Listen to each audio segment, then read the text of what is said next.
Hello and welcome to Treasury 360 with me, Kojo Arthur. Today we'll be discussing the topic of FX spots and forwards in relation to an importer. Now, Ghana is an import-driven economy where we have a lot of companies that are importing either finished goods to sell on the Ghanaian market or importing raw materials to aid in manufacturing of some goods. And so we are heavily dependent on imports. And so we'll be taking the discussion of forwards and spots from an importer's perspective.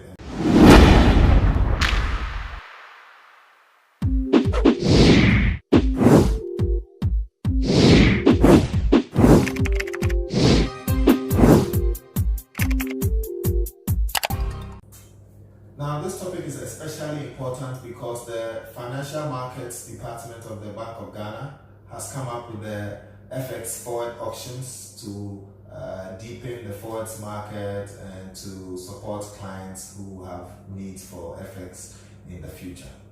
Now, I'll do a video about how to compute these forwards, but this video is specifically directed towards importers and the different type of importers and how FX spots market and the forwards market will assist these importers. Okay. To make this as practical as possible, we have importer A and importer B. Now, importer A would now have a certain relationship with its supplier, and the supplier will require that importer A pays for the goods immediately, and the supplier takes its time, or it takes some time for the goods to be supplied to importer A. So importer A walks to the bank and wants to do a transfer now for goods that will be shipped to him. This is different from importer B, who has a better relationship with its suppliers, where the suppliers will do the opposite, would ship the goods to importer B, and upon receipt will have some time, maybe weeks or months, to transfer the payment of goods to the supplier. So importer A has to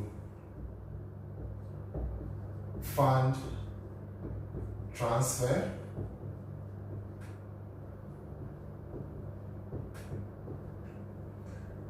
funds transfer today or immediately, and importer B has a relationship with suppliers such that they can fund in the future. I have to get up for this. Future funding.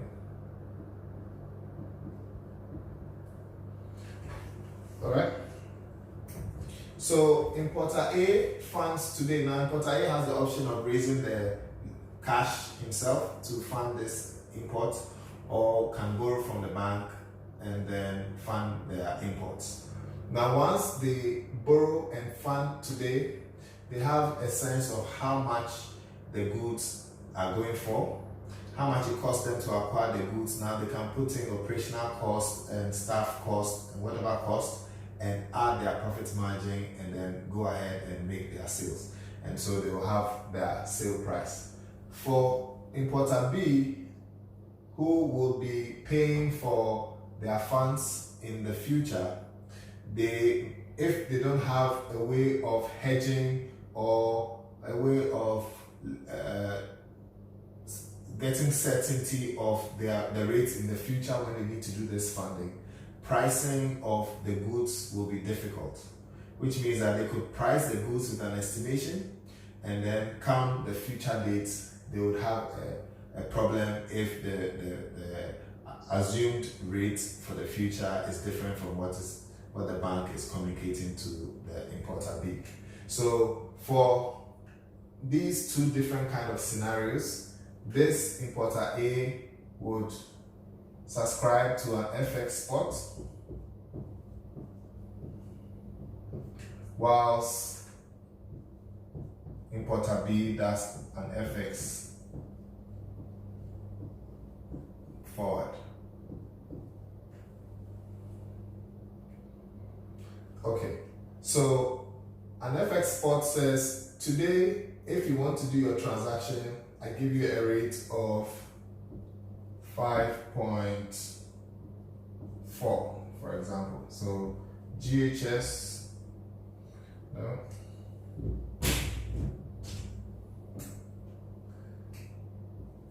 USD against GHS, 5.4. This is the rate for exchange today or in 2 days time, as spot will mean. And then for a forward rate for 2 weeks, for example, the USD CD rate could be 5.5.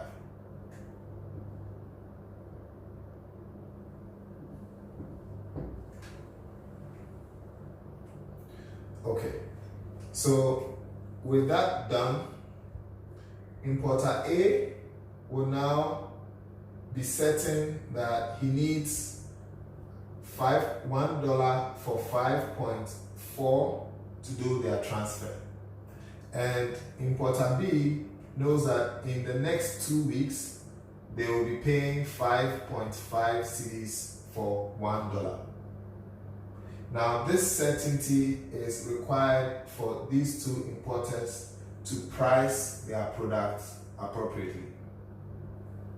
Now, the certainty that this provides is very important to the profit margin of importer A and importer B, especially for importer B, whose transaction will be in the future, and the future rate of a future spot market is unknown today.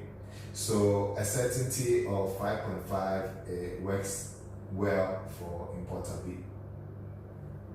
Now, on the face of this, 5.4 against 5.5, it will seem like importer A has a better transaction than importer B because of the differential in exchange rates.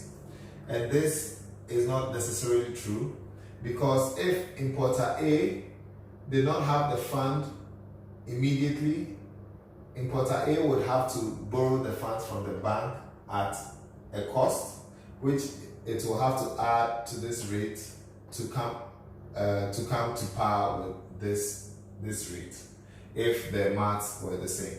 So we are saying that funding the transaction today is at a cost to importer A, which he needs to factor into this rate.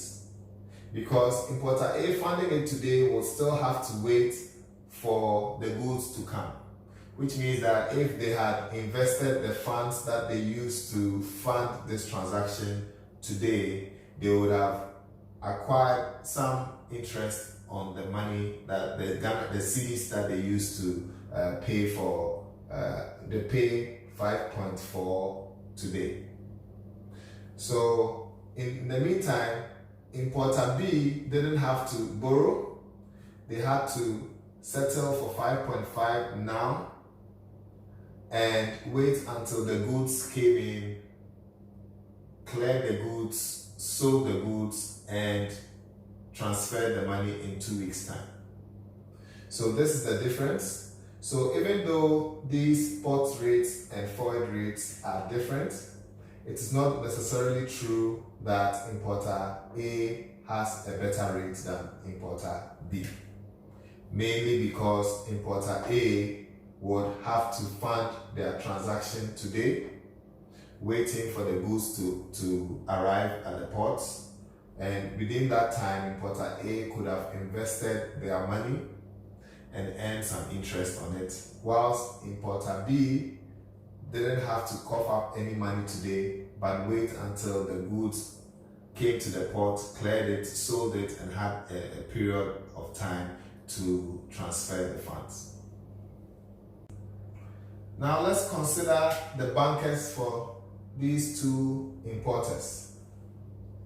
Bank A,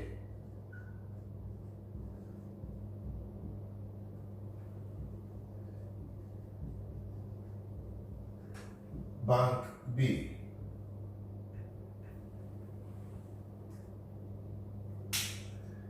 Now, Bank A dips into its liquidity and goes into the market and buys $1 for 5.39.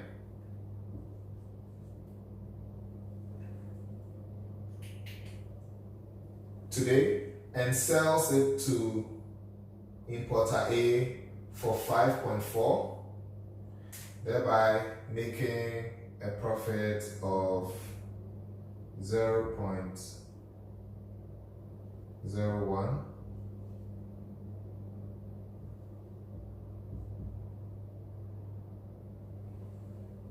Okay, so in this transaction, Bank A goes into the market, gets $1 for 5.39 and sells it at 5.4 to importer A. Importer A is happy and has done this transaction.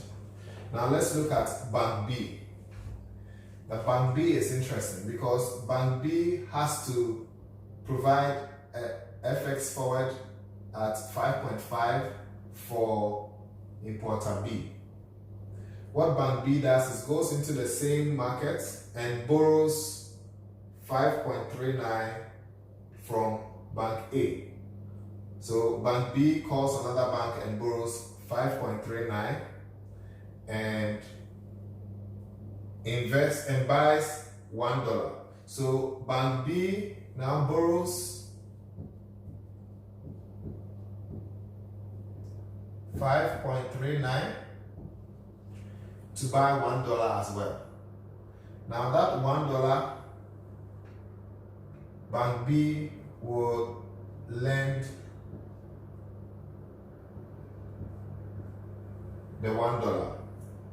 So what Bank B has done is borrowed 5.39 cedis, bought $1 and lent $1 out. Okay, so the term for this borrowing and lending is the same, 2 weeks.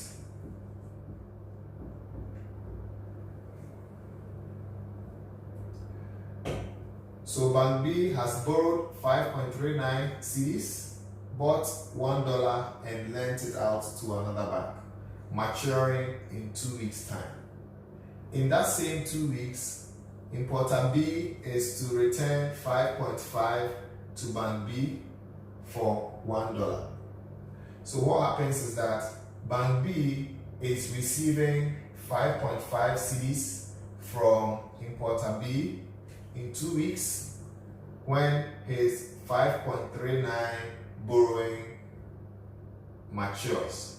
And when it matures with interest, and so Bank B now has to pay 5.45, for example, 5.45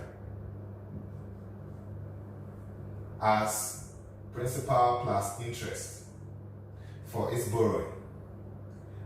Bank B now also, after 2 weeks, receives $1.05. This is cedis. So Bank B is owing 5.45 cedis for this borrowing and is 1.05 in the money for lending $1. So for this transaction, Bank B pays 5.45. So this is paying minus 5.45. It receives 5.5, thereby having a 0.05 cedis here. Now, it also receives 1.05 for lending $1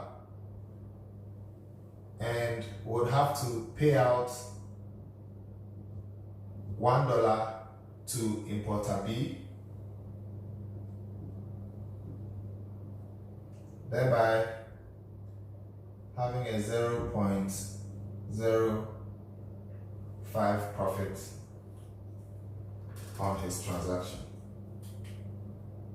So these are the ways in which importer A's bank supports importer A and importer B's bank supports importer B. Now the forward transaction has enabled importer B to peg its import price at 5.5 for 2 weeks.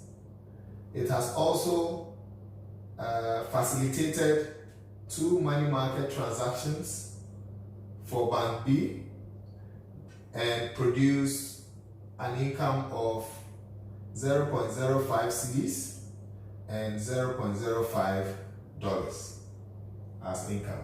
Whilst for importer A, Bank A has made a 0.01 CD profit on the transaction.